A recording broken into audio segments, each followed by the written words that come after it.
और अब मैं मंच पर आमंत्रित करना चाहूंगी अगले पैनल को और चर्चा के लिए Sanjay Bhoosreddy sir, chairman UP RERA. Sir, आप मंच पर आइए, बहुत स्वागत है आपका। और साथ ही में पी गुरुप्रसाद जी सर, आप भी मंच पर आइए, प्रमुख सचिव UP housing and development board. Sir, आप मंच पर आइए, चर्चा की शुरुआत करेंगे और साथ ही साथ आप लोगों से आज जानने की कोशिश हम करने वाले हैं कि रेरा किस तरीके से पूरे प्रदेश में काम कर रहा है और साथ ही साथ प्रमुख सचिव UP housing and development board P Guruprasad ji हमारे साथ है, उनसे भी बहुत कुछ जानने की कोशिश आज हम करने वाले हैं। और मैं अपने सहयोगी जयप्रकाश शर्मा को मंच पर आमंत्रित करूंगी कि चर्चा को आप आगे बढ़ाइए, सवालों और जवाबों के सिलसिले को आप शुरू करें। Jayprakash, over to you.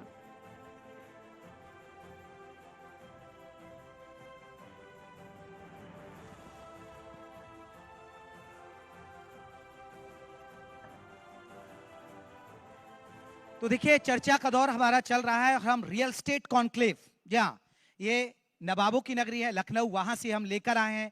और लगातार हमारा मकसद है, जो डेवलपर्स हैं, जो बिल्डर्स हैं, उनके मुद्दे क्या हैं, सरकार की प्लानिंग क्या है, यूपी रेरा कैसे काम कर रहा है, बायर्स के मुद्दे क्या हैं, बहुत पहलू पर हम बात करने की कोशिश कर रहे हैं और कि कुछ ना कुछ इस मंच से समाधान निकले। और देखिए, हमारे साथ दो दिग्गज अफसर हैं। संजय भूसरेड्डी साहब हैं, यूपी रेरा के अध्यक्ष हैं। संजय साहब की बात माना जाता है, उन्होंने गन्ना के क्षेत्र में जब वो अफसर रहे तो उनकी तारीफ खुद मुख्यमंत्री योगी आदित्यनाथ ने कई बार मंच से की। आबकारी विभाग उन्होंने देखा, वहां उनकी तारीफ हुई और अब उन्हें यूपी रेरा मिला है। एक बड़ी जिम्मेदारी है उनके पास, क्योंकि बायर्स और जो डेवलपर्स हैं, जो बिल्डर्स हैं, उनके बीच सामंजस्य कैसे स्थापित हो, ये जिम्मेदारी उनके कंधों पर है।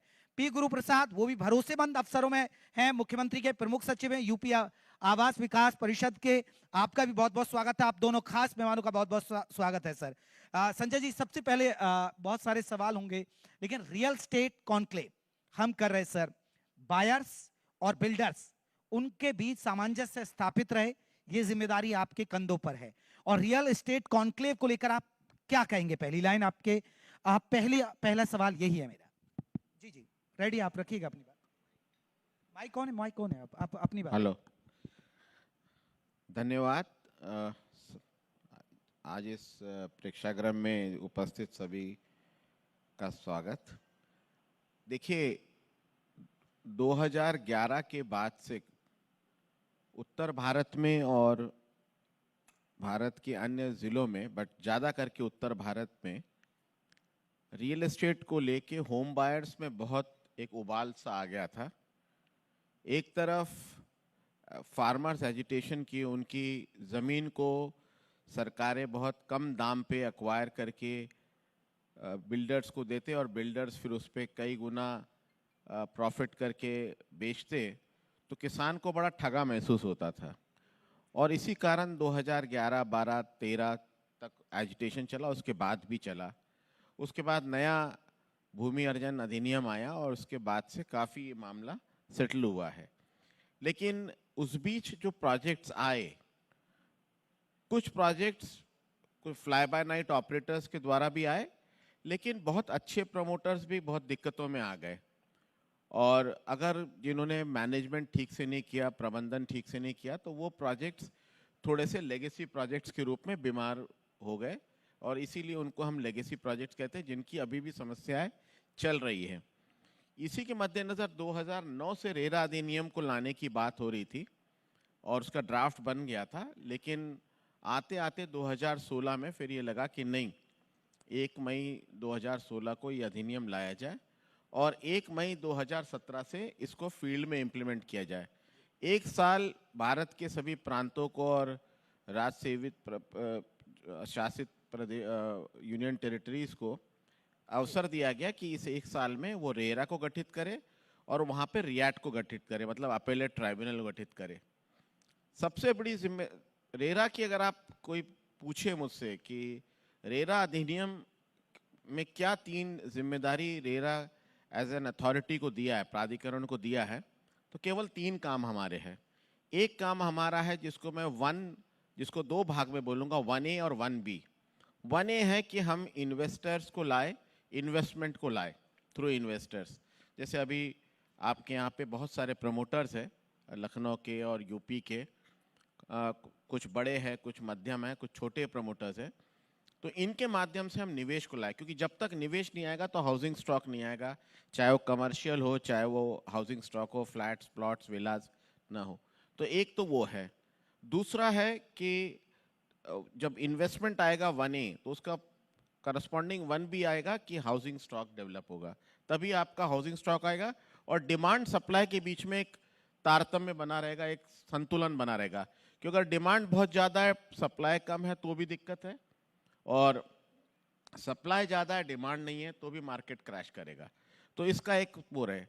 दूसरा जो जिम्मेदारी रेरा को दी गई है वो है कि जब प्रमोटर, एजेंट और अलॉटी के झगड़े हो तो उसको हमारे कोर्ट्स, ट्राइब्यूनल्स और बेंचेस जो है उनका समाधान करेंगे कि प्रमोटर की गलती है तो उनको बोलेंगे कि नहीं, आपकी गलती है, आपने समय से नहीं दिया, इनको कब्जा दीजिए, रजिस्ट्री कराइए और इनको विलंब अवधि का ब्याज, क्योंकि आपने उसका पैसा वापरा है। कभी कभी 2-4-5% 5% से कमी होते हैं, लेकिन कुछ इन्वेस्टर होम बायर्स होते हैं जो एक्चुअली होम बायर्स नहीं होते, लेकिन होम बायर्स की कैटेगरी में इन्वेस्टर्स होते हैं या अंडरराइट करते हैं। तो वो लोग कभी इसका लाभ उठाते हैं कानून का और उसका दुरुपयोग भी करना चाहते हैं। तो वहाँ पर हमको ये भी देखना होता है कि प्रमोटर्स के साथ कोई जाति ना हो, उसके साथ कोई अन्याय ना हो। और जो तीसरा मेजर काम है कि इसका एडवोकेसी हो, कि होम बायर क्या देखे, क्या वो देखे, क्या समझे जब वो एक घर खरीद रहा है।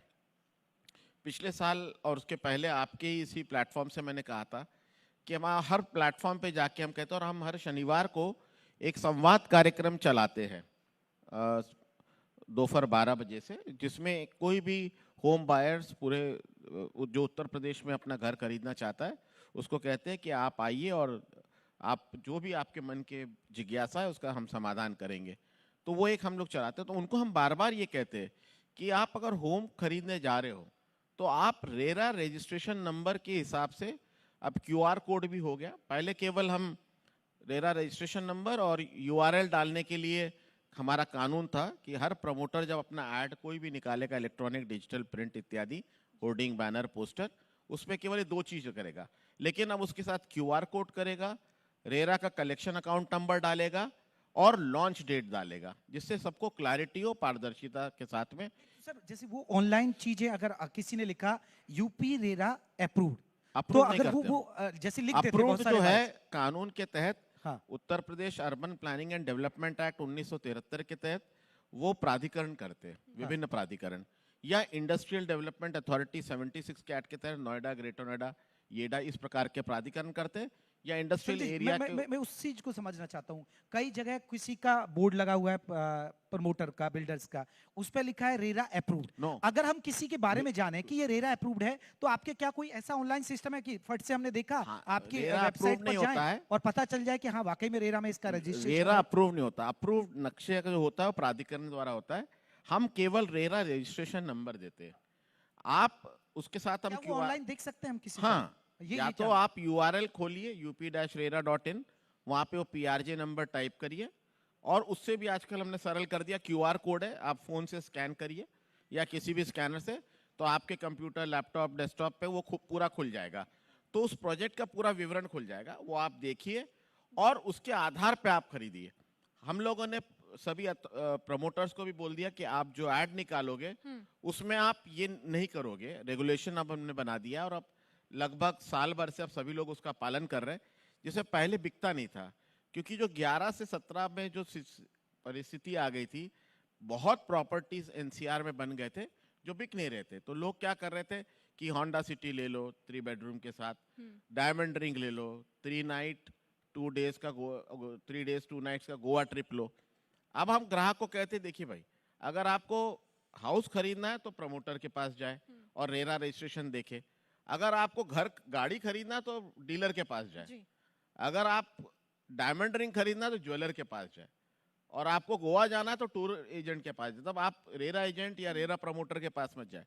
तो ये अब हम लोगों के रेगुलेशन में भी इस प्रकार का कोई भी प्रचार नहीं करेगा जिसमें इस प्रकार का टेम्पटेशन यानी वो कि डाल जो आपकी सकेगा। जो पूरी प्रक्रिया है वो पूरी पारदर्शी तरीके से है, वो स्टेप बाय स्टेप जो बायर्स है वो देख सकते हैं, इस हिसाब से आप अपना आगे का प्लान कर सकते हैं। और उनका उनका कंसंट्रेशन ये सब बाकी चीजों पे नहीं होना चाहिए जी। कि प्रमोटर क्या दे रहा है, उसमें आप कंपैरिजन कर ले वेरियस प्रमोटर्स का, और उनके हर एक के अपने प्राइस लाइंस है। जी, जो आपको भाता है आप लीजिए। जैसे मार्केट में 50 टाइप की गाड़ियां हैं, आपको जो अच्छी लगती है आप लेते हैं। ठीक है चलिए सर। मैं लौटूंगा पी गुरु प्रसाद जी हैं सर।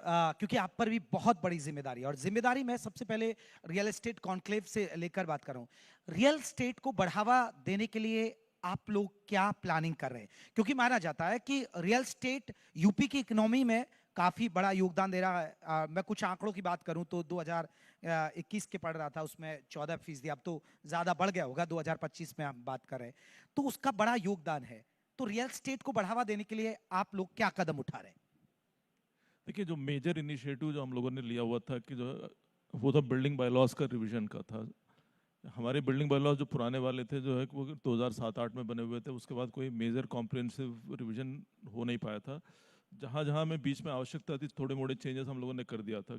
अभी हम लोगों ने एक मेजर एक्सरसाइज करके जुलाई में जो है कैबिनेट से अप्रूव करा के हम लोगों ने नए बायलॉज हम लोगों ने प्रकाशित कर दिया है कि वो सभी प्राधिकरणों में इम्प्लीमेंट होना भी शुरू कर दिया है। उसमें मेजरली जो गवर्नमेंट का थ्रस्ट यही रहा है कि ईज ऑफ डूइंग बिजनेस को प्रमोट करे, और जो हमारी बायलॉज जो रेस्ट्रिक्टिव थे रियल एस्टेट सेक्टर के लिए, उस रेस्ट्रिक्शन को काफ़ी हद तक हम लोगों ने हटाने की कोशिश की है। जैसे उदाहरण के तौर पे प्राधिकरण के पास भी जो है कि अपनी संसाधन बहुत लिमिटेड है, जो है मैन पावर की भी कमियाँ है। जैसे कई बाकी हम लोगों ने 9 डिफरेंट स्टेट्स का हम लोगों ने कंपैरेटिव स्टडी हम लोगों ने डेलॉयट के माध्यम से हम लोगों ने कराया था जो है। तो कई स्टेट्स के अच्छे जो परंपराएं हैं वो हम लोगों ने यूपी में अडॉप्ट किया हुआ है। जैसे 100 स्क्वायर मीटर से कम की जो नक्शे हैं कि जो आम आदमी जो सबसे छोटे मकान बनाते हैं कि उनको प्राधिकरण में जाके नक्शा पास कराने में दिक्कतें होते थे, कि आर्किटेक्ट से नक्शा बनाने में दिक्कत होती थी। उसके लिए हम लोगों ने ये निर्णय ले लिया है कि जो है अब 100 मीटर्स के नीचे वाले नक्शों के लिए कोई औपचारिक नक्शा पास कराने की आवश्यकता नहीं है। वो सिर्फ हमारी वेबसाइट पे उनके नक्शा अपलोड कर दे, 1 रुपया जमा कर दे कि वही जो है वो नक्शा जो है वो डीम्ड पास माना जाएगा। इसी तरह से जो है कि कुछ बड़े नक्शे हैं, जैसे हमारी प्राधिकरण के लेआउट्स हैं, उस लेआउट्स में जो है अगर 500 मीटर्स तक की भी अगर किसी के जो है प्लॉट्स है, 100 स्क्वायर मीटर्स तक की जो है अगर कमर्शियल प्रॉपर्टीज़ है, अगर उसमें अगर आपने लाइसेंस्ड आर्किटेक्ट से अगर अपना नक्शा पास कराया है, वो डीम्ड अप्रूवल माना जाएगा। उसके लिए अलग से एलडीए से नक्शा पास कराने की ज़रूरत नहीं। उसके लिए भी हम लोगों ने ऑनलाइन सिस्टम एक बनाया हुआ है। एक इस तरह से कई चेंजेस है। जैसे ग्रुप हाउसिंग जो है पहले काफ़ी 2000 स्क्वायर मीटर से ज़्यादा में परमिसिबल होता था, अब उन्होंने वो लिमिट हम लोगों ने 1500 स्क्वायर मीटर तक के लिए कर दिया। एफआईआर जो है हम लोगों ने बहुत लिबरली बढ़ाया है। प्रीमियम परचेजेबल एफआईआर का कॉन्सेप्ट हम लोगों ने लाया। वर्टिकल डेवलप पहले जो है ग्राउंड कवरेज के रेस्ट्रिक्शंस बहुत होते थे। जैसे अगर आपकी प्लॉट है, सेटबैक आपने छोड़ा हुआ है, उसके बाद भी आपका 20 से 25% एरिया जो है कि वो इस बात में वेस्ट हो जाता था कि जो है तो आप ग्राउंड कवरेज के रेस्ट्रिक्शन मीट नहीं कर पाए। हम लोगों ने ग्राउंड कवरेज के रेस्ट्रिक्शन को पूरा हटा दिया। अगर आप सेटबैक्स मीट आउट कर रहे हो तो बाकी जितना भी बचा हुआ प्लॉट है उसका पूरा का पूरा आप इस्तेमाल कर सकते हैं। जैसे हाइट की रेस्ट्रिक्शंस थे, हाइट की रेस्ट्रिक्शंस हम लोगों ने हटा दिया। एयरपोर्ट की रेस्ट्रिक्शंस है जो है अदर मॉन्यूमेंट्स के अथॉरिटी के रेस्ट्रिक्शंस है, उसको छोड़ के बाकी सब जगह पे हम लोगों ने हाइट की रेस्ट्रिक्शंस हटा दिया कि एफआईआर में आप जितना हाइट पे जा सकते हो वो हम लोगों ने अलाउ कर दिया। दूसरी चीज़ हमारी, जैसे हर जगह पे आज की तारीख में जो है हॉस्पिटल्स की आवश्यकता है। पहले हमारे यहाँ हॉस्पिटल के लिए मानक था जो है आपके पास 5 एकड़ की ज़मीन मिनिमम होना चाहिए। 5 एकड़ आज की तारीख में लखनऊ में लेना हो तो 150 करोड़ रुपए की इन्वेस्टमेंट चाहिए। अगर 150 करोड़ अगर आप ज़मीन पे भी लगाएंगे जो है तो फिर उसके बाद अब फिर हॉस्पिटल की वाइबिलिटी पे बात आती है। इसलिए उसमें भी हॉस्पिटल के लिए जो मिनिमम लैंड की रिक्वायरमेंट है, इस तरह से कई चीज़ों में हम लोगों ने घटाया है कि ताकि वो प्रोजेक्ट्स जो है तो वाइबल बने। इस तरह से मेजर चेंजेस हम लोगों ने किया हुआ है कि अब इसमें सबसे अच्छी बात ये रही है कि लगातार इंडस्ट्री के साथ में, आर्किटेक्ट्स के साथ में, आप लोगों के साथ में हम लोगों ने कई राउंड्स इस बायलॉज को फाइनल करने में डिस्कस की है। अब मुझे उम्मीद है कि आप लोगों की विश लिस्ट में जितने भी दिए थे मेजॉरिटी चीज़ हम लोगों ने जो है कोशिश किया हुआ है उसको करने के लिए। और अब वो रिजल्ट भी हम लोगों के सामने आया हुआ है कि जैसे बायलॉज के लागू होने के बाद पिछले अगस्त महीने में जो है कि लगभग 4000 मैप्स सबमिट हुए हैं। कई ऐसे चीज़ें जो है कि जो जैसे कमर्शियल एरिया बहुत रेस्ट्रिक्टेड, आबादी के एरिया में कई जगह पे जो है कि कमर्शियल बने हुए हैं, अगर वो हम लोग डेमोलिश करने की सिचुएशन में नहीं है। जैसे जो अमेंडमेंट हम लोगों ने मेजर किया हुआ है कि जैसे लखनऊ जैसे शहरों में 24 मीटर के ऊपर जितने भी रोड्स है वहाँ पे हम लोगों ने मिक्स्ड लैंड यूज अलाउ कर दिया कि वहीं पे जो है कि मकान के घर के साथ में जो है वो दुकान भी जो है चल सकता है। उस तरह से कई चीज़ें जो पहले इलीगल थे वो अब लीगलाइज हो गए हैं। बिल्कुल, ये तो आपकी पूरी प्लानिंग है कि किस तरीके से रियल एस्टेट को बढ़ावा देना है। लेकिन सर मेरा सवाल ये कि आवास विकास परिषद की कौन सी ऐसी बड़ी बड़ी योजना है जिसमें हम देखते हैं कि गरीबों के लिए आशियाने बनाए जा रहे हैं, इसके अलावा तमाम और कौन सी ऐसी हैं? आवास विकास परिषद के हाउसिंग कमिश्नर साहब बैठे हुए हैं कि मैं वो उनके ऊपर छोड़ूंगा, मैं बाकी प्राधिकरणों पे आऊँगा। जैसे माननीय मुख्यमंत्री जी ने एहसास किया है कि जो है जैसे प्राधिकरणों के पास इतने फंड्स नहीं है कि वो लैंड खरीद के जो है कि वो एक स्कीम्स लाए। जो एक माननीय मुख्यमंत्री शहरी विस्तारीकरण योजना करके एक स्कीम लाए हैं जिसमें जो प्राधिकरणों को जो है लैंड परचेज करने के लिए जितना अमाउंट लगता है उसका 50% जो है स्टेट गवर्नमेंट सपोर्ट कर रहा है। ऐसे पिछले 2 सालों में स्टेट गवर्नमेंट ने प्राधिकरणों को, डेवलपमेंट अथॉरिटीज़ को 6,600 करोड़ फंड किया है और करंट ईयर में भी 3,000 करोड़ का बजट का प्रोविजन है। इससे जो है प्राधिकरण जो है कि लैंड परचेज करके जो है कि वो अपने स्कीम्स निकाल पा रहे। उसी का परिणाम है कि जैसे लखनऊ में 18 साल बाद जो है कि मोहन रोड पे एक स्कीम आई है, कभी 2 और स्कीम्स आने वाले हैं। आगरा में अभी रिसेंटली एक स्कीम लॉन्च हुआ है माननीय मुख्यमंत्री जी ने, जो वहाँ 22 साल बाद स्कीम आई है। ऐसे मेरठ में 18 साल बाद आई है। इस तरह से लगभग 22 प्राधिकरणों में हम लोगों ने लैंड के लिए फंड किया हुआ है कि हर प्राधिकरण में स्कीम्स आ रहे हैं और मोस्टली विद इन ईयर जो है कि सब स्कीम्स जो है कि हम लोग पब्लिक को जो है लॉटरी करके अलॉट करने की सिचुएशन में भी आ जाएंगे उसमें। चलिए मैं सर लौटूंगा। संजय जी, मैं एक तारीफ करूंगा क्योंकि आपने एक ऑनलाइन चीजों को किया है।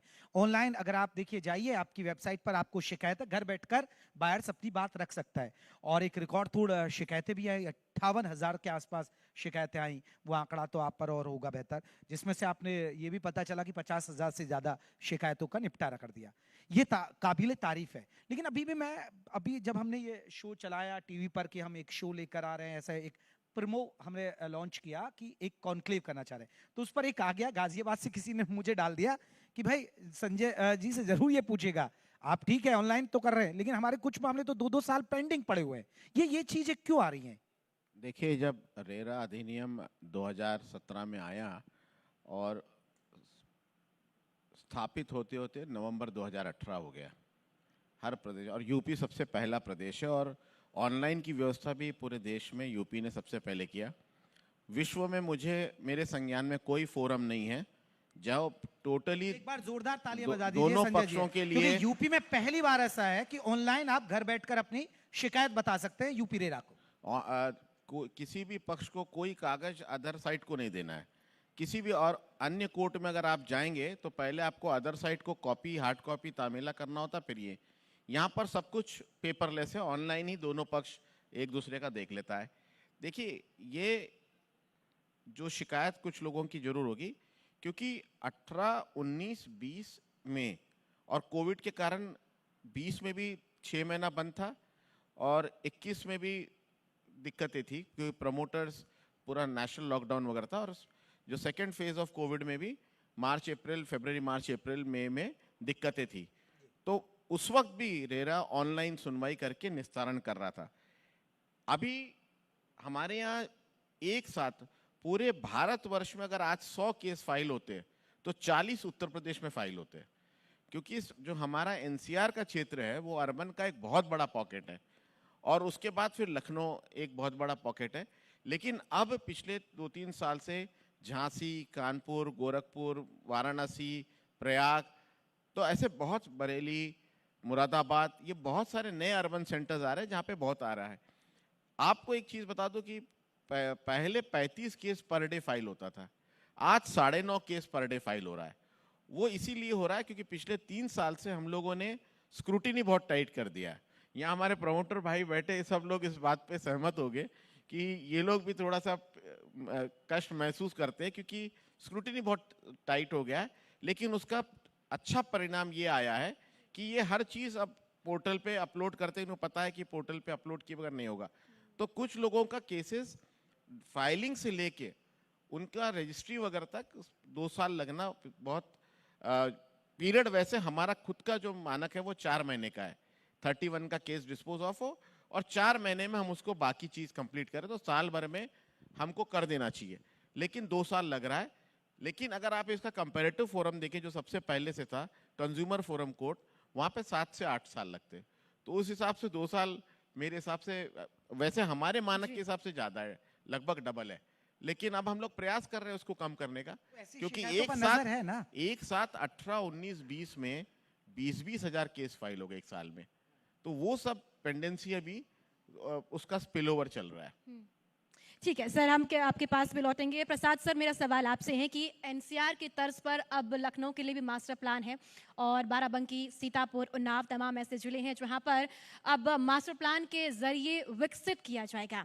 अगर एनसीआर की तर्ज पर लखनऊ, ये तमाम ऐसे जिले हैं जो विकसित होंगे, रोजगार की संभावनाएं भी बढ़ेगी। जो लोग बाहरी प्रदेशों में रोजगार के लिए भटकते हैं तो कहीं ना कहीं इसके जरिए उनको रोजगार यहाँ पर भी मिल जाएगा। ऐसे में जो ये मास्टर प्लान है कब तक कामयाब हो पाएगा? सर इसमें एक सवाल है, न्यू बिल्डिंग बायलॉज, इससे भी कैसे, क्योंकि कुछ जो बिल्डर्स हैं उनको लग रहा है इससे हमें नुकसान हो जाएगा। अब मेरे संज्ञान में कोई ऐसा प्रकरण नहीं है कि आप लोगों से इतना वाइडली हम लोगों ने डिस्कस किया है, कंसल्टेशन प्रोसेस किया है। अभी भी जो है state government is open to suggestions. अगर आपके अभी भी कोई प्रॉब्लम्स हो, कोई दिक्कतें हो बायलॉज से, अभी हम लोग सुनने के तैयार हैं। मैं चाहूंगा भी जो अगर आप लोगों में से कोई अगर कुछ बात यहाँ पे रखना चाहेंगे तो जो है बिल्कुल, अगर किसी भी बायर्स की कोई सवाल हो या कोई भी है, भाई प्लीज एक बार माइक पहुंचा दीजिएगा, मैं अनुरोध करूंगा। अगर कोई भी बिल्डर्स या कोई बायर्स सवाल करना चाहता है, देखिए 2 भरोसेमंद अफसर हैं, ये मुख्यमंत्री योगी आदित्यनाथ के भरोसेमंद अफसरों में इनकी गिनती है, तो इनसे पूछा जा सकता है तो जवाब भी मिलेगा जरूर। जी सर, लेकिन मास्टर प्लान पर तब तक हम चर्चा करते हैं, तब तक सवाल आता है। जी देखिए, आप सब लोग नेशनल कैपिटल रीजन के बारे में सुने होंगे, उसी के तर्ज पर यहाँ पे स्टेट गवर्नमेंट में एससीआर का रीजन का भी जो है कैबिनेट ने अनुमोदन कर दिया है। उसकी पूरी एरिया की मास्टर प्लान बनाने के लिए हम लोगों ने कंसल्टेंट को हायर किया हुआ है। कंसल्टेंट ऑन बोर्ड है, ऑलरेडी काम शुरू हो गया है। अब उनके रिस्पॉन्सिबिलिटी ये भी है कि जो है कि सिर्फ master plan, GIS master plan बनाना ही नहीं है, उसके साथ में इस एरिया को बढ़ावा देने के लिए कुछ ऐसे इंफ्रास्ट्रक्चर प्रोजेक्ट्स को भी आइडेंटिफाई करें, उसकी फंडिंग के बारे में भी हमें सजेस्ट करें। ये सब वर्क स्टार्ट हो गया कि हमें उम्मीद है कि जो है कि प्रोसेस जो है कि 8 महीने से जो है 12 महीने तक लगेगा जो है कि ये काम पूरा होने में। आपका क्या सवाल है? और कोई बिल्डर्स जो हमारे आए हैं यहाँ पर, बहुत बड़े बड़े बिल्डर्स हैं, उनके भी कोई सवाल हो तो जरूर पूछ सकते हैं आप। जी निश्चित रूप से मैं आपको पहले बहुत बहुत धन्यवाद अपना कहना चाहूँगा। मैं शशि प्रकाश मिश्रा लखनऊ विश्वविद्यालय से आया हूँ। देखिए, रेरा जैसे सर ने बताया, हम लोग भी आगे चल के घर खरीदने का सपना देखते हैं। एक बेसिक नीड है रोटी, कपड़ा और मकान। तो रेरा पे मैं ये आपसे एक सुझाव भी देता हूँ, आपसे सलाह भी लेना चाहता हूँ कि जो बिल्डर्स होते हैं वो सोशल मीडिया साइट्स पर फोटोज़ दिखाते हैं, अच्छी फोटोज़ दिखाते हैं, और जब जो बायर्स होते हैं जब वो घर लेने जाते हैं तो कहीं ना कहीं वो असंतुष्ट महसूस होते हैं, और वो जो जिस तरीके से सोशल मीडिया प्लेटफॉर्म पे वो अपना प्रस्तुत करते हैं और वो निराशाजनक उनको देखने को मिलता है। संजय जी, ये देखिए, आपको बार बार हम लोगों ने ऐड प्रिंट मीडिया में भी डाला कि जब आप घर खरीदने जा रहे हैं आपको क्या देखना चाहिए। आपको 5 चीज़ें जो ऐड के ऊपर में टॉप में देते हैं कि जिसमें आप यूपी रेरा का पोर्टल पे जाके PRJ नंबर डालें और उसका डिटेल देखें। एड्स में वो जो भी डाल रहे हैं उनके ऊपर भी बंदिश है कि वो ऐड में वही डालेंगे जो यहाँ पर हो रहा है, लेकिन डिजिटल मीडिया में जो ग्राफिकल प्रेजेंटेशन होता है वो बड़ा अट्रैक्टिव लगता है। लेकिन ग्राहकों से हम लोग बार बार यही कहते हैं कि जो पोर्टल पे है उस पे आप जाइए। ब्रोशर प्रिंट अखबार में जो आता है, जब ये लोग कोई चीज़ गलत डालते हैं तो इनको 359 या 61 का नोटिस दे करके इनको पूछा जाता है, इनका स्पष्टीकरण लिया जाता है, सुनवाई होती है और अच्छा खासा इनके ऊपर शास्ति भी लगती है, जिसको हम लोग पेनल्टी बोलते हैं अंग्रेजी में, और फिर वो शासन के कोष में जमा होता है। तो ये अभी आप अगर पिछले 2024 के पहले का अखबार उठा लीजिए, 2, 4, 5 साल के, और 2024 के बाद के उठा लीजिए, तो आपको जो एडवर्टीजमेंट्स है वो आपको बहुत उसमें दिख जाएगा। अब रहता है इंस्टाग्राम, ट्विटर और लिंक्डइन वगैरह पे, उसमें इतना छोटा होता है कि जो हमारे डायरेक्शन होते हैं वो इतने बारीक होते हैं, और वो क्योंकि चलता रहता है तो आपको दिखता नहीं, उसको रोक करके बहुत एक्सपैंड करके देखना होगा, तब आपको पीआरजे नंबर और बाकी चीजें दिखेगी। जैसे अभी हम एक दो नए चीज डाला हमने कि आप कलेक्शन अकाउंट भी डालेंगे, तो ग्राहक को पता होना चाहिए कि पैसा कहाँ जमा होना है, और ग्राहक को ये भी पता होना चाहिए कि लॉन्च कब होगा। तो ये सब चीजें तो कर रहे हैं, लेकिन क्योंकि पिछले 40-50 साल से एक इंडस्ट्री का एक तरीका हो गया काम करने का, तो अब पिछले 5-6 साल से अभी हम लोग हैं, और 3 साल में अभी काफी सख्ती हुई, तो उसमें थोड़ा समय चलिए, लगेगा। ग्राहकों को भी जागरूक रहने की जरूरत। किसी और का सवाल? जी सर, बिल्कुल जी। अभी सर माइक पहुंचा रहे हैं आपका, माइक प्लीज। भाई किसी बिल्डर का सवाल हो तो जरूर पूछ लीजिएगा इस मंच से, फिर हमें लगेगा कि सब कुछ ठीक चल रहा है, फिर योगी सरकार में कोई दिक्कत नहीं है। जी सर, मेरा सवाल गुरु प्रसाद जी सर से है कि जैसे अभी जो बाईलॉज, सर माइक ऊपर करिएगा, ऊपर रखिए सर बस माइक। बाईलॉज में जो चेंजेस हुए हैं वो तो मतलब वंडरफुल चेंजेस है, जिसके लिए कॉम्प्लीमेंट्स आपको जाता है, बहुत टाइम से वेटेड थे। सर ये मास्टर प्लान में जो चेंजेस एक्सेप्ट नहीं होते हैं, इसके लिए कोई पॉलिसी बन जाए कि वो मास्टर प्लान के चेंजेस, मेरा ख्याल इस सरकार में नहीं हुए हैं, कुछ इस तरीके से बन जाए कि थोड़ा ईजी हो जाए, तो उससे काफी मास्टर प्लान जी की वो भी आपके पॉलिसीज पर। विभाग में। देखिए, जो अभी शायद आपकी इशारा जो है कि चेंज ऑफ लैंड यूज की तरफ, ठीक है। एक प्रॉब्लम थी जो है कि 2000 पिछले सालों में काफ़ी कम जो है चेंज ऑफ लैंड यूज की परमिशंस हम लोगों ने दिए थे, और वो प्रोसेस जो है थोड़ा कम्बरसम भी था। इधर जो है तो पिछले 1 साल में जो है कि पिछले 3 सालों में जितने भी किए थे उससे ज़्यादा हम लोगों ने ऑलरेडी दिया हुआ है। और मैं इस फोरम पे जो है तो मैं स्पष्ट रूप से कह दे रहा हूँ कि ग्रीन को छोड़ के बाकी चीज़ों का लैंड यूज़ करने में जो है किसी को कोई दिक्कत नहीं होना चाहिए। अब आप लोग कृपया जो है कि अप्लाई कर दे, हम फैसिलिटेट करके जल्दी दिलवाएंगे। दूसरा जो है कि सबसे मेजर चेंज हम लोगों ने जो हमेशा जो है मास्टर प्लान और बायलॉज जो है अलग अलग रहते थे, कभी उन दोनों के बीच में सिंक नहीं होता था। इसीलिए फर्स्ट टाइम हम लोगों ने मास्टर प्लान बायलॉज बनाते समय हमारी जोनिंग रेगुलेशंस को भी चेंज किया है। जैसे उदाहरण के लिए प्रयागराज में जो है कि जोन लैंड यूजेस जो है 45 के आसपास थे, किसी जगह पे 20 है। स्टेट में यूनिफॉर्मिटी नहीं है, एक जगह पे कोई एक्टिविटी जो है किसी में परमिसिबल है, दूसरे प्राधिकरण में वो परमिसिबल नहीं है। इस तरह की कई विसंगतियाँ थी, इसलिए पूरे स्टेट लेवल में हम लोगों ने यूनिफॉर्म लैंड यूजेस डिसाइड किया हुआ है। डिसाइड करके क्या क्या एक्टिविटीज़ परमिसिबल है हम लोगों ने की। जैसे उदाहरण के लिए इंडस्ट्री के लिए पूरे प्रदेश के लिए बहुत लैंड की आवश्यकता है, बहुत ज़्यादा डिमांड भी होती है, लेकिन लैंड यूज चेंज कराना भी एक प्रॉब्लम था। कई चीज़ें हम लोगों ने परमिसिबल कर, जैसे हमारी जोनिंग रेगुलेशन में हमने एग्रीकल्चर में जो इंडस्ट्री को परमिसिबल एक्टिविटी में इंक्लूड कर दिया। अब आपको चेंज ऑफ लैंड यूज की ज़रूरत नहीं है, आप सिर्फ इम्पैक्ट फी जमा कर दीजिएगा, जमा करके आप अपना जो है इंडस्ट्री लगा दीजिएगा। हम अभी भी जो है किस तरह, अगर कोई जोनिंग रेगुलेशन में अगर कोई चेंज करने की आवश्यकता है जिससे आपको CLU की आवश्यकता ना पड़े, अगर ऐसी चीज़ों पे अगर क्रेडाई की अगर आपकी एसोसिएशन की कोई सहमति हो तो कृपया हमें सुझाव दे दे, उस पर हम ओपनली कंसिडर करने के लिए तैयार हैं। चलिए जी, वो भी आपके पास है। तो जो हम लोग टाउनशिप डेवलप करते हैं तो उसमें कुछ ग्राम समाज की कोई सीलिंग की लैंड होती है, उसमें 97 में एक जियो बना था कि जिसमें उसको एक्साई करके एक तरफ छोड़ दिया जाता था। अगर इसी तरीके का कुछ और भी भला हो जाए जिससे कि थोड़ा इजी हो जाए गवर्नमेंट की ज़मीनों को, तो बहुत अच्छा रहेगा सर। देखिए, अभी मैं प्रमुख सचिव राजस्व नहीं हूँ, फिर भी जो डिस्कशन हुआ था माननीय मुख्यमंत्री जी ने जो है हमें जो निर्देश मिले हैं उसमें सबसे बड़ी कठिनाई जो रेवेन्यू डिपार्टमेंट में जो आती है वो सेक्शन 80 में जो है कि आपको गैर आवासीय डिक्लेयर कराने वाली जो तहसील से होता है, और दूसरा जो है कि आपको 12.5 एकड़ से जो है कि ज़्यादा का अगर लैंड अब अक्वायर होना तो उसकी परमिशन लेके दिक्कतें होती हैं। अभी जो गवर्नमेंट की थॉट प्रोसेस है, जो ऊपर से जो निर्देश प्राप्त हुए वो यही है कि अगर किसी भी डिपार्टमेंट ने अगर किसी चीज़ का मानक अगर तय कर ले, जैसे मान लीजिएगा अगर हमने टाउनशिप पॉलिसी में अगर तय कर लिया कि हम 25 एकड़ तक को अगर आपको अलाउ करेंगे, अगर वो पॉलिसी अगर कैबिनेट से अप्रूव्ड है तो फिर उस सीमा तक जो है सीलिंग की परमिशन का एग्जम्पशन छूट मिलेगा।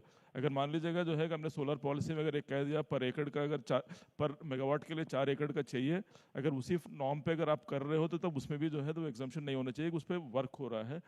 और इसी तरह से कुछ टाइप की जो है कि इंडस्ट्रीज के लिए कुछ और चीजें के लिए भी तहसील से जो सेक्शन 80 के लिए जो है जी। एग्जम्पशन देने संबंधी प्रावधान पे काम करने के भी निर्देश मिले हैं, वो हम लोग काम कर रहे हैं उसमें।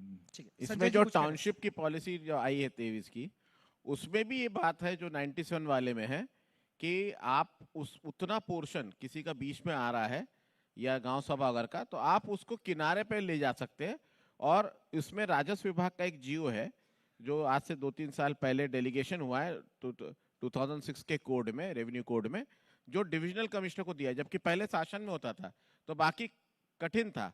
तो ये इसका आप प्रयोग करके वो लैंड को आप साइड में कर दीजिए और आप उसका सदुपयोग कर सकते हैं। वो टाउनशिप पॉलिसी में जिसमें 25 एकड़ 2.5 लाख के 2 लाख के ऊपर की आबादी के शहर में, 2 लाख के नीचे में एनसीआर में और 2 लाख की आबादी के शहर में, और नॉन एनसीआर में 2 लाख के ऊपर में ये है 25 एकड़, नीचे में 12.5 एकड़, तो उसमें आप उस टाउनशिप पॉलिसी का लाभ ले सकते हैं। चलिए सर, ये बहुत अच्छी बात है, खुला संवाद हुआ। मैं आखिरी मैसेज संजय जी, बायर्स और जो बिल्डर्स, उनको हमारे मंच से कोई छोटा सा संदेश। देखिए, एक बात मैं बताना चाहूँगा कि रियल एस्टेट कॉन्क्लेव हुआ है तो एक चीज़ हमको पता होना चाहिए, जो इस सेक्टर का इम्पोर्टेंस है, मतलब मैं बायर्स और बिल्डर्स पे भी आऊँगा। आज जो ये सेक्टर है इसका जीडीपी में 2023 में करीब 500 करोड़ था। लास्ट ईयर ये 1050 करोड़ पहुंचा है और आज 1500 करोड़ के करीब है। और 2047 तक, अगले 22-23 साल में ये 5500-6000 करोड़ क्रॉस करेगा। तो अगले 20 साल तक जीडीपी में जो इसका ग्रोथ का परसेंटेज है वो 15% है। तो इसका लाभ होम बायर्स को भी मिलेगा, प्रमोटर्स को भी मिलेगा, ओवरऑल कंट्री के ग्रोथ को, स्टेट के ग्रोथ को भी मिलेगा, और यही करस्पॉन्डिंग फिगर स्टेट जीडीपी में आ रहा है। तो जो इंफ्रास्ट्रक्चर यहाँ पे स्टेट में डेवलप हो रहा है, और उसके बाद जैसे गवर्नमेंट ने टाउनशिप पॉलिसी एक अच्छी वाली सुंदर पॉलिसी लाई है जो जिस पर अभी चर्चा हुई, और उसी के साथ न्यू बिल्डिंग बायलॉज और जोनिंग रेगुलेशन आया, इसका लाभ लेकर के इस सेक्टर के ग्रोथ में लाए। जहाँ तक प्रमोटर और होम बायर का झगड़ा है, वो हमारा काम है बैलेंस बनाए रखना। तो बैलेंस हम बिल्कुल बनाए रखते हैं between home buyer and promoter. किसी को भी एक दूसरे का हाथ मोड़ने का अवसर नहीं देते हैं, लेकिन जो टिल्ट होता है 1 डिग्री टुवर्ड्स होम बायर होता है, क्योंकि वो अनऑर्गेनाइज्ड है और बिल्डर जो है वो ऑर्गेनाइज्ड है। तो थोड़ा सा 1 डिग्री टिल्ट हमारा होम बायर्स की तरफ होता है, लेकिन ये हम देखते हैं कि ओवरऑल बैलेंस दोनों के बीच में समन्वय हो। बेनिफिट डाउट्स बायर्स को मिलेगा आपकी तरफ से? बेनिफिट ऑफ डाउट की बात नहीं है, मतलब हम ये देखते हैं कि होम बायर क्योंकि अनऑर्गेनाइज्ड है, तो इसलिए होम बायर का भी वो फिर रेरा की जिम्मेदारी हो जाती है, क्योंकि जो अधिनियम है वो होम बायर्स को प्रोटेक्ट करने का है। ये बेनिफिशियल लेजिस्लेशन है, तो हमारा काम ही होम बायर को प्रोटेक्ट करने का है। लेकिन साथ ही साथ हमको ये भी देखना है, जो मैंने पहला काम बताया था 3 काम में, कि इन्वेस्टर और इन्वेस्टमेंट दोनों आए।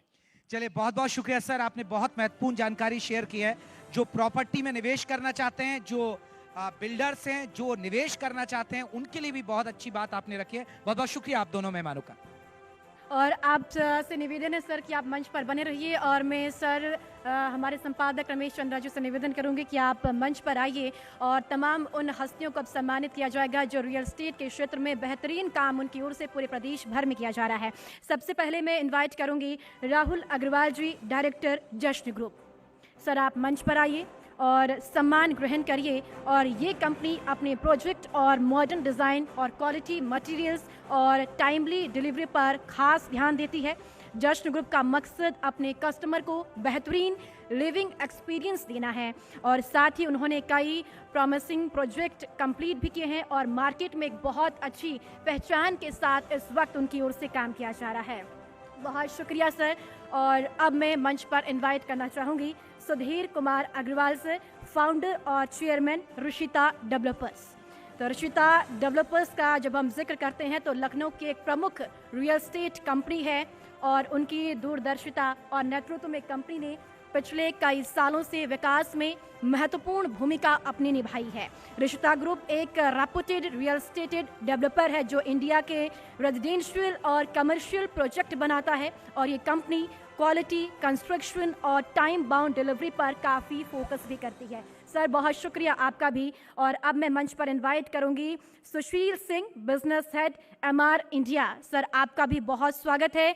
और MR इंडिया जिसका जिक्र हम पहले भी कर चुके हैं कि MR विदेशों में नहीं बल्कि देश में भी अपने बड़े बड़े प्रोजेक्ट से माना जा रहा है, देखा भी जा रहा है। साथ ही 21 वर्ष पूरे देश भर में MR इंडिया को हो चुका है और अभी भी कई ऐसे प्रदेश हैं जहां पर बड़े बड़े प्रोजेक्ट्स इस वक्त उनके चल रहे हैं। बहुत शुक्रिया सर आपका भी।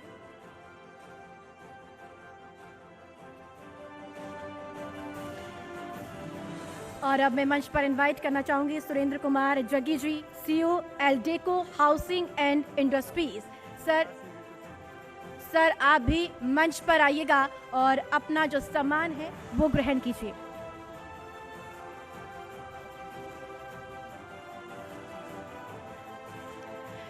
अब मैं सर को भी इनवाइट करना चाहूंगी, बलकार सिंह जी। सर आप भी मंच पर आइए। Commissioner UP housing and development board से हैं। सर आपका भी बहुत स्वागत है और बहुत धन्यवाद आप सभी का। और साथ ही साथ जिस तरह से हम बात कर रहे थे एल्डेको हाउसिंग एंड इंडस्ट्रीज, तो तमाम जो क्षेत्र है उन तमाम क्षेत्रों में कार्य जो है वो इनकी ओर से किया जा रहा है और एक जानी मानी हस्ती हैं और साथ ही साथ पूरे देश भर में जाना पहचाना नाम भी है। और अब मैं हमारे संपादक रमेश चंद्रा सर को निवेदन करूंगी कि सर आप संजय भुसरेड्डी सर और साथ ही P गुरु प्रसाद सर को सम्मान दीजिए। और साथ ही साथ मैं सभी से निवेदन करूंगी कि जोरदार तालियां जरूर बजाइएगा क्योंकि तमाम ऐसे मुद्दे हैं और इस मंच के जरिए हम उन तमाम मुद्दों पर बात भी कर रहे हैं और साथ ही साथ कई ऐसे जो डाउट्स हैं उनको आज रियल एस्टेट में जो एक्चुअली डाउट है लोगों के वो उनको क्लियर करने के लिए इस मंच के साथ हम साझा भी कर रहे हैं।